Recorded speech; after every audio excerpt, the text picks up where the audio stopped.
السلام علیکم ناظرین، آج ہم ایک صحت گھرانے میں موجود ہیں اور یہ بہن صحت گھرانے سے تعلق رکھتی ہے اور نہایت اسلامی طرز عمل کے ساتھ انہوں نے اپنی زندگی گزاری۔ ان کے والد اتنے مالی طور پہ اسٹیبل تو نہ تھے، لیکن جیسے تیسے کر کے اپنا نظام زندگی چلا رہے تھے۔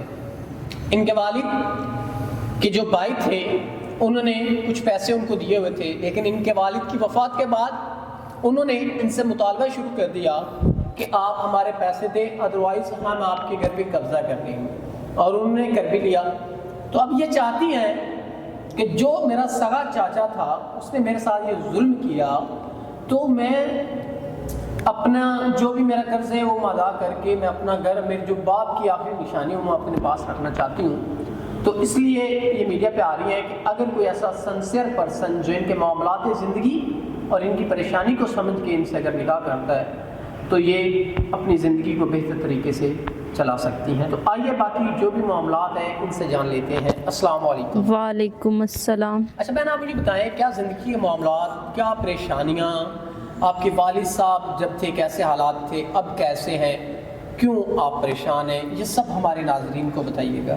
مالی حالات میرے بہت اچھے نہیں تھے، شروع سے ہی حالات بہت تنگ تھے اور گزارا بسر ہو رہا تھا۔ اپنے گھر میں اپنی چھت کے نیچے رہنا ایک رحمت ہوتی ہے اور میں اس رحمت سے محروم ہو چکی ہوں۔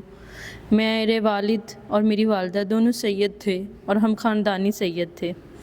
میرے والد اور میری والدہ دونوں کی وفات ہو گئی کیونکہ حالات تنگ دستی بہت زیادہ تھی، ان کے علاج تک بھی پیسے نہیں تھے۔ میرے والد کی وفات کے بعد میں اپنے چچا کے پاس رہتی تھی۔ چچا ہمارے ساتھ ایک ہی گھر میں رہتے تھے، تو چچا نے میرے گھر جو تھا، میرے چچا نے میرے والد کو پیسے دیے ہوئے تھے کچھ علاج کے لیے، لیکن وہ میرا نہ تو بابا بچے اور نہ ہی انہوں نے وہ پیسے واپس ان کو کیے۔ اب میرے چاچا مجھ سے ڈیمانڈ کرتے ہیں کہ میں ان کے پیسے واپس کروں، لیکن میں اکیلی عورت ان کو پیسے کیسے واپس کروں، کیونکہ میری ماں کو کافی موذی بیماری تھی اور انہوں نے کافی بڑی رقم لی ہوئی تھی۔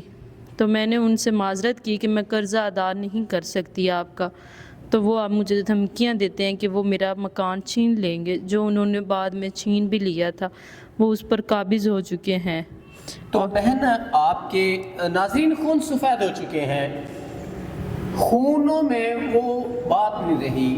کہتے ہیں کہ اگر ہوتی خون میں وفات تو نہ بکتا یوسف مصر کے بازاروں میں۔ تو بہن، اب آپ کے چاچا نے آپ کا خیال نہ کیا کہ یہ میری ایک بھتیجی ہے، یتیم ہو چکی ہے، تو اس کا میں سہارا بنوں، بلکہ اس نے آپ کے گھر پہ قبضہ کر دیا، حالانکہ وہ یہ جانتا بھی ہے کہ کیسے میری بھتیجی ارینجمنٹ کر کے پیسوں کا مجھے دے گی۔ تو اب آپ کیا چاہتی ہیں؟ اگر کوئی سنسیئر پرسن جو آپ کے یہ تمام معاملات قرض کے ادا کر کے آپ سے نکاح کی خواہش رکھے اور آپ کے والدین کی آخری نشانی آپ کو لے کے دے دے، تو آپ کا کیا خیال ہے؟ میرا نیک خیال ہے اگر کوئی ایسا سنسیئر انسان یا مخلص انسان آئے جو میرے چاچا کا قرضہ بھی واپس کرے اور میری زندگی کو دوبارہ وہی خوشیاں لا کر دے دے، تو میں اس کی شکر گزار ہوں گی، وہ میرا گھر مجھے واپس لے کر دے۔